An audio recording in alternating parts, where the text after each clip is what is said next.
ਗੁਰੂ Khalsa JIO, ਗੁਰੂ ਇਤਿਹਾਸ ਪੜ੍ਹਨ ਲਈ ਨਹੀਂ ਸਗੋਂ ਮਹਿਸੂਸ ਤੇ ਅਨੁਭਵ ਕਰਨ ਲਈ ਹੈ। ਕਿਉਂ ਜੋ ਗੁਰੂ ਘਰ ਦੀਆਂ ਸਾਰੀਆਂ ਕੁਰਬਾਨੀਆਂ ਸੋਹਣੇ ਸਮਾਜ ਦੀ ਸਿਰਜਣਾ ਲਈ ਸਨ, ਕਿਸੇ ਸਵਾਰਥ ਲਈ ਨਹੀਂ। ਪੰਜਾਬ ਜ਼ਿੰਦਾ ਗੁਰਾਂ ਦੇ ਨਾਂ ਤੇ ਇੱਥੋਂ ਦਾ ਜੰਮਿਆ ਜੇ ਗੁਰੂ ਘਰ ਸਾਹਿਬਜ਼ਾਦਿਆਂ ਅਤੇ ਸ਼ਹੀਦਾਂ ਸਿੰਘਾਂ ਦੀਆਂ ਸੋਹਣੇ ਸਮਾਜ ਦੀ ਸਿਰਜਣਾ ਹਿੱਤ ਕੀਤੀਆਂ ਕੁਰਬਾਨੀਆਂ ਨੂੰ ਅਨੁਭਵ ਜਾਂ ਮਹਿਸੂਸ ਨਹੀਂ ਕਰਦਾ ਤਾਂ ਸ਼ਾਇਦ ਉਸ ਦਾ ਜੀਣਾ ਬਿਅਰਥ ਹੈ। ਆਓ ਇਸ ਡਾਕੂਮੈਂਟਰੀ ਨੂੰ ਵੇਖ ਕੇ ਸੁਣ ਕੇ ਮਹਿਸੂਸ ਕਰੀਏ ਕਿ ਕਿੰਨਾ ਦਰਦ ਹੁੰਦਾ ਹੈ ਆਪਣਿਆਂ ਨੂੰ ਖੋਣ ਤੇ।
ਭਾਈ ਜੈਤਾ ਜੀ ਦਾ ਗੁਰੂ ਤੇਗ ਬਹਾਦਰ ਸਾਹਿਬ ਜੀ ਦਾ ਸੀਸ ਲੈ ਕੇ ਅਨੰਦਪੁਰ ਸਾਹਿਬ ਆਉਣਾ ਇੰਜ ਲੱਗਦਾ ਹੈ ਕਿ ਜਿਵੇਂ ਨੌਵੇਂ ਨਾਨਕ ਤੱਕ ਦੀ ਸੋਚ ਨੂੰ ਸਾਂਭਣਾ, ਉਸ ਨੂੰ ਮਿੱਟੀ ਨਾ ਲੱਗਣ ਦੇਣਾ, ਉਸ ਦੀ ਪਵਿੱਤਰਤਾ ਨੂੰ ਕਾਇਮ ਰੱਖਣਾ। ਗੁਰੂ ਜੋਤ ਨੇ ਭਾਈ ਜੈਤਾ ਵਿੱਚ ਪ੍ਰਗਟ ਹੋ ਕੇ ਇਸ ਮਹਾਨ ਕਾਰਜ ਲਈ ਉਸ ਦੀ ਸੇਵਾ ਲਈ। ਪਰੰਤੂ ਨੌਵੇਂ ਗੁਰੂ ਦਾ ਸੀਸ ਲੈ ਕੇ ਅਨੰਦਪੁਰ ਸਾਹਿਬ ਪਹੁੰਚਣ ਤੱਕ ਦਾ ਕੰਮ ਕੋਈ ਸੌਖਾ ਨਹੀਂ ਸੀ।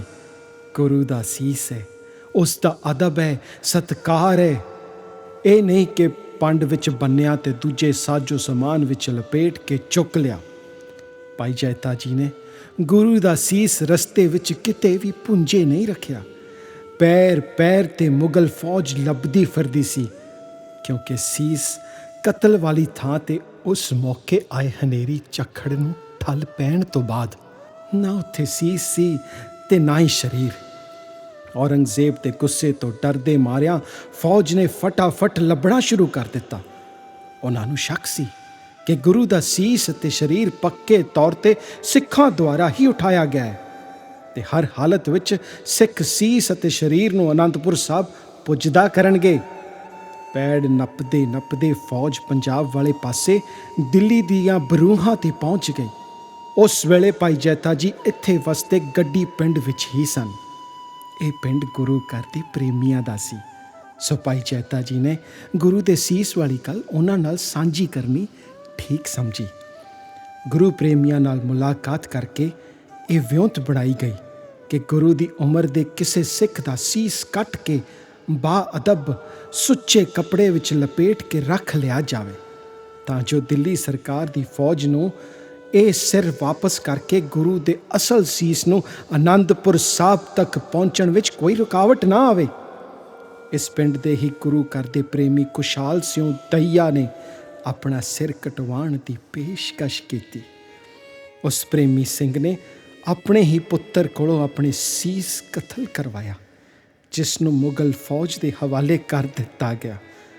ਪਰੰਤੂ ਬਾਅਦ ਵਿੱਚ ਜਦੋਂ ਸੱਚ ਦਾ ਪਤਾ ਲੱਗਾ ਤਾਂ ਔਰੰਗਜ਼ੇਬ ਦੀਆਂ ਫੌਜਾਂ ਨੇ ਇਸ ਪਿੰਡ ਨੂੰ ਤਹਿਸ ਨਹਿਸ ਕਰ ਦਿੱਤਾ।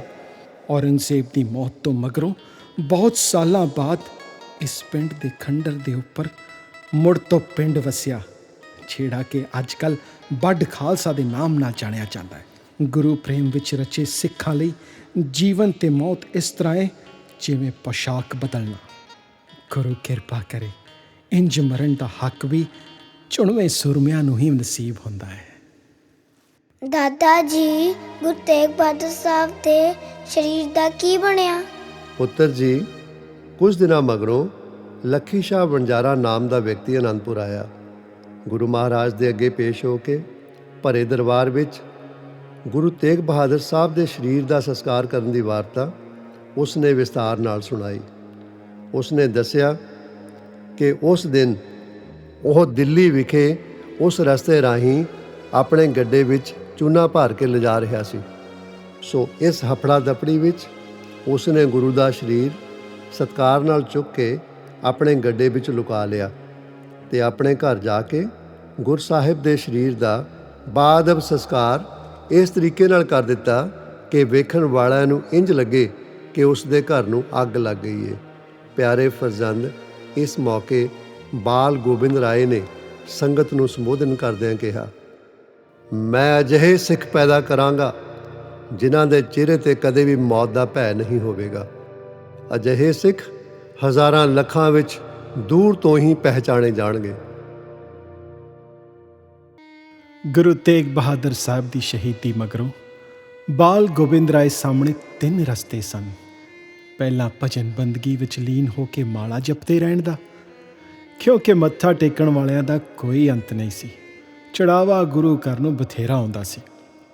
ਜੇ ਕਿਸੇ ਮਜਲੂਮ ਨਾਲ ਧੱਕਾ ਹੁੰਦਾ ਤਾਂ ਚੁੱਪਚਾਪ ਤਮਾਸ਼ਾ ਵੇਖੀ ਜਾਂਦੇ ਜਾਂ ਅੱਖਾਂ ਤੇ ਕੰਨ ਬੰਦ ਰੱਖਦੇ, ਪਰੰਤੂ ਗੁਰੂ ਨੇ ਅਜਿਹਾ ਜੀਵਨ ਨਹੀਂ ਕਬੂਲਿਆ।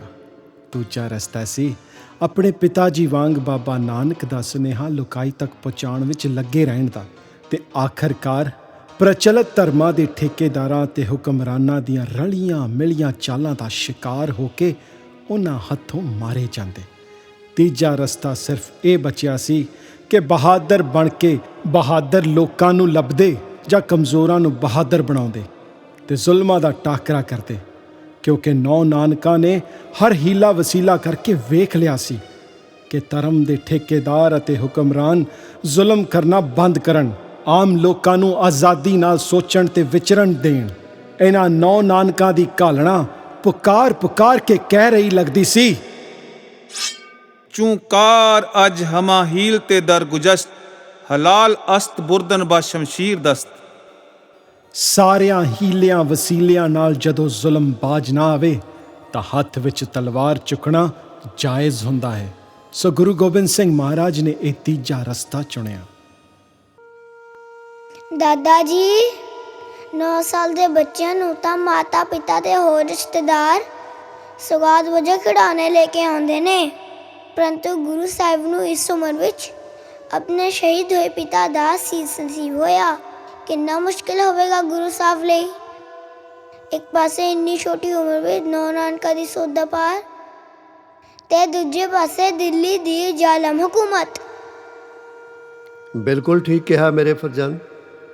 ਗੁਰੂ ਸਾਹਿਬ ਤੇ ਗੁਰੂ ਪਰਿਵਾਰ ਸਾਡੇ ਵਾਂਗ ਹੀ ਹੱਡ ਮਾਸ ਦੇ ਸਨ ਤੇ ਜੋ ਕੁਝ ਸੁੱਖ ਦੁੱਖ ਅਸੀਂ ਮਹਿਸੂਸ ਕਰਦੇ ਹਾਂ ਉਹ ਵੀ ਮਹਿਸੂਸ ਕਰਦੇ ਸਨ। ਵੱਡੇ ਭਾਗਾਂ ਨੂੰ ਗੁਰਸਾਹਿਬ ਦੇ ਮਾਤਾ ਜੀ, ਮਾਤਾ ਗੁਜਰੀ ਅਤੇ ਦਾਦੀ ਨਾਨਕੀ ਜੀ ਬਹੁਤ ਹੀ ਸਿਆਣੇ ਪੁਰਖ ਸਨ। ਸੋ ਦੋਵਾਂ ਨੇ ਬੜੀ ਪਰਪੱਕਤਾ ਨਾਲ ਗੁਰਸਾਹਿਬ ਦੀ ਪਾਲਣਾ ਕੀਤੀ। ਗੁਰੂ ਤੇਗ ਬਹਾਦਰ ਸਾਹਿਬ ਦੀ ਸ਼ਹਾਦਤ ਪਿੱਛੋਂ ਗੁਰੂ ਗੋਬਿੰਦ ਸਿੰਘ ਜੀ ਨੇ ਸਮਝ ਲਿਆ ਸੀ ਕਿ ਕੋਈ ਆਗੂ ਬਣ ਕੇ ਮਨੁੱਖੀ ਮਨ ਦੀਆਂ ਜੋਤ ਸਰੂਪ ਹੋਣ ਦੀਆਂ ਸ਼ਕਤੀਆਂ ਨੂੰ ਉਜਾਗਰ ਕਰੇ। ਉਹਨਾਂ ਨੇ ਆਪਣੇ ਪਿਤਾ ਦੀ ਸ਼ਹਾਦਤ ਦੇ ਕਾਰਨਾਂ ਨੂੰ ਬਾਰੀਕੀ ਨਾਲ ਘੋਖਿਆ ਅਤੇ ਹਰ ਜ਼ੁਲਮ ਦਾ ਟਾਕਰਾ ਕਰਨ ਲਈ ਕਮਰ ਕੱਸਾ ਕਰ ਲਿਆ। ਵੱਡੇ ਕਿਰਦਾਰ ਦੀ ਦਿੱਤੀ ਕੁਰਬਾਨੀ ਆਮ ਖਲਕਤ ਵਿੱਚ ਦਲੇਰੀ ਭਰ ਦਿੰਦੀ ਹੈ। ਗੁਰੂ ਤੇਗ ਬਹਾਦਰ ਸਾਹਿਬ ਦੀ ਸ਼ਹਾਦਤ ਨੇ ਸਿੱਖਾਂ ਵਿੱਚ ਅਜਿਹੀ ਦਲੇਰੀ ਭਰੀ ਕਿ ਸ਼ਹਾਦਤ ਦੇ ਕੁਝ ਦਿਨਾਂ ਬਾਅਦ ਹੀ ਇੱਕ ਸਿੱਖ ਨੇ ਚਾਂਦਨੀ ਚੌਕ ਵਿੱਚ ਸੈਰ ਕਰ ਰਹੇ ਬਾਦਸ਼ਾਹ ਔਰੰਗਜ਼ੇਬ ਦੇ ਸਿਰ ਵਿੱਚ ਡੰਡਾ ਵਗਾ ਮਾਰਿਆ।